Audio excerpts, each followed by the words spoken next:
સની તારો mobile side માં રાખ.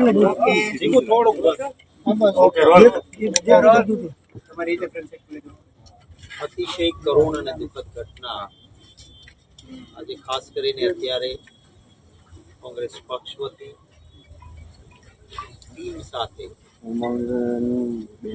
સહભાગી થવા માટે જે કરુણ ઘટના બની છે સ્થળની મુલાકાત અને સાંજે રાજકીય રીતે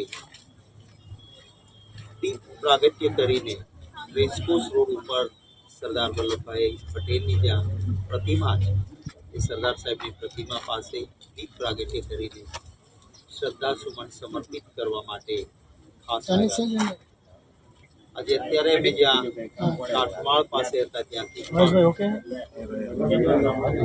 એકદમ વળીને રાત થઈ ગઈ એવી હતી અને શરીરના ભાગો અત્યારે પણ માણસના જીવથી વધારે કિંમતી કશું જ ન હોય શકે. ગમે તેટલી મોટી રકમ, ગમે તે મોટા આશ્વાસનો માણસનો જીવ પાછો નથી લાવી શકતો. અને એટલે જ વારંવાર નામદાર હાઈકોર્ટે પણ એવું હતું કે ફાયર સેફટીના દરેક પ્રાવધાન વ્યવસ્થિત કરવા. આજે અત્યારે આ તબક્કે વિશેષ કશું જ નથી કહેવું, બધાને મળીએ છીએ. અત્યારે પ્રાર્થના સભા પણ છે શોકાંજલિ આપવા માટેની. એમાં ગયા પછી 8 વાગે સરદાર સાહેબની પ્રતિમા પાસે દીપ પ્રાગટ્ય કરીને શ્રદ્ધાસુમન સમર્પિત કરી. અહીં રાજકોટ વાસીઓ અને નજરે જોનારા જે વ્યક્તિઓ હતા એ અને કેટલાક નિષ્ણાતો સાથે સત્ય હકીકત મેળવ્યા પછી આવતીકાલે સવારે 11 વાગે રાજકોટ શહેર કોંગ્રેસના કાર્યાલય ઉપરથી પક્ષ વતી આપને રિએક્શન આપીશું. મારા સાથે કોંગ્રેસ વિધાનસભા પક્ષના નેતા ભાઈ શ્રી અમિતભાઈ ચાવડા, ભાઈ શ્રી હિંમતસિંહભાઈ પટેલ, ભાઈ શ્રી વિમલભાઈ શાહ, અમારા શહેર અને જિલ્લાના આગેવાનો, અમારા સૌરાષ્ટ્ર વિભાગના તમામ સંસદના ઉમેદવારશ્રીઓ, અનેક વ્યક્તિઓ આજે માત્ર શ્રદ્ધા સુમન સમર્પિત કરવા માટે અને દુઃખમાં ભાગીદાર થવા માટે આવ્યા છે. આ તબક્કે વિશેષ અત્યારે હું કશું જ નથી કહેતો. આપના કોઈ સવાલો પણ અત્યારે નહીં લઈએ, કારણ કે કોઈ રાજકીય રીતે આ બાબત જોવાને માટેનો સમય નથી.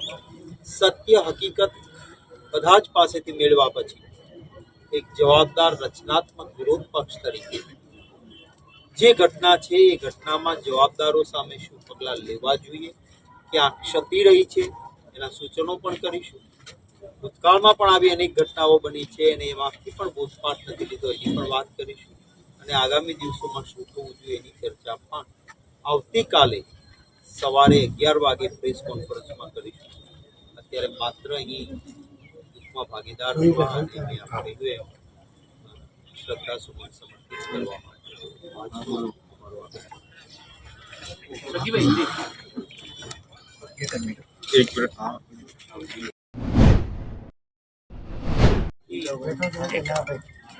दुख के साथ आज जो यहाँ राजकोट में जो घटना घटी कांग्रेस पार्टी की ओर से, यहाँ पे उस दुख में हिस्सा लेने के लिए हम आए हैं. हमारे सभी, हमारे विरोधी दल के नेता, कांग्रेस पार्टी के विधायक दल के नेता,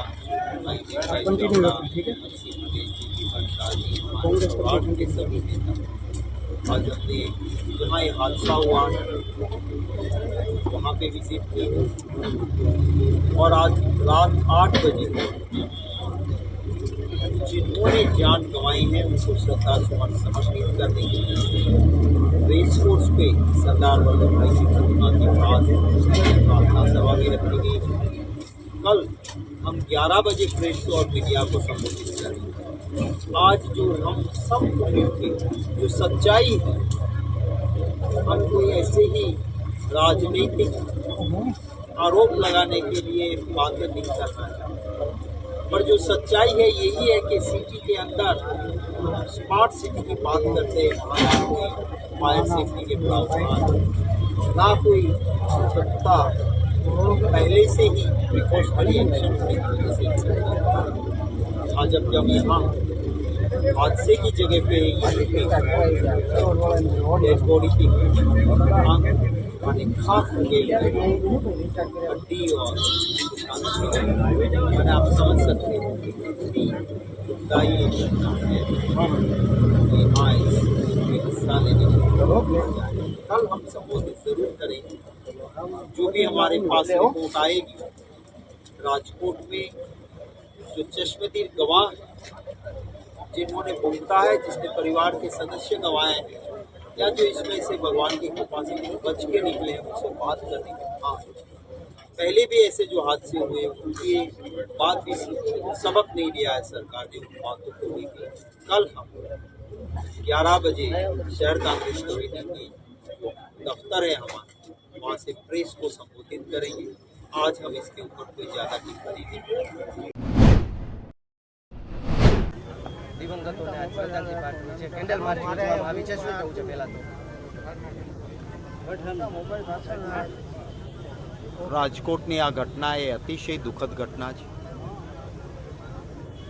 અને જ્યારે ગેમ ઝોનમાં નાના નાના ભૂલકાઓ વેકેશનમાં આનંદ માણવા આવેલા હોય, મજા કરવા આવ્યા હોય ને પરિવારમાં એકદમ માતમ, દુઃખ અને આઘાતની પરિસ્થિતિ પેદા થઈ હોય, આવી એક વિચિત્ર પરિસ્થિતિમાં જે કમનસીબ ઘટના બની છે ત્યારે દુઃખમાં ભાગીદાર થવા માટે આવ્યા છે। જે વ્યક્તિઓએ આત્મા ગુમાવ્યો છે, જેમણે જીવ ગુમાવ્યો છે, આવા વ્યક્તિઓને શ્રદ્ધા સુમન સમર્પિત કરવા આપણા શાસ્ત્રોમાં દીપનું એક મહત્વ છે। ત્યારે કેન્ડલ માર્ચ દીપ પ્રગટાવીને અંતરના અવાજ સાથે એમના માટે પ્રાર્થના કરવા માટે એક બિન રાજકીય કાર્યક્રમ અહીંયા આયોજન કર્યો હતો। રાજકોટવાસીઓએ ખૂબ મોટી સંખ્યામાં અહીં આવીને દીપ પ્રગટાવીને દિવ્યગત આત્માઓના શાંતિ માટે અને પરિવાર પર આવી પડેલા દુઃખને સહન કરવાની ઈશ્વર શક્તિ અર્પે એ માટે પ્રાર્થનાઓ કરી છે। આજના આ પ્રાર્થના અને દીપ પ્રાગટ્યના અમારા એલાનને જે સમર્થન સૌએ આપ્યું છે, સૌનો હૃદયપૂર્વક આભાર માનું છું। આજે ખૂબ બધી જગ્યાએ મળ્યા છીએ। આવતીકાલે સવારે 11 વાગે શહેર કોંગ્રેસ સમિતિ ઉપરથી પ્રેસ કોન્ફરન્સ કરીશું। એક જવાબદાર રચનાત્મક પક્ષ તરીકે અમારા તરફથી જે માહિતી એકત્રિત કરીએ છીએ એના આધાર પર જરૂર વાત આવતીકાલે 11 વાગે કરીશું। અત્યારે જેમણે પણ જીવ ગુમાવ્યો છે એવા દિવ્યગંત આત્માઓને શ્રદ્ધા સુમન સમર્પિત કરીએ। ઓકે।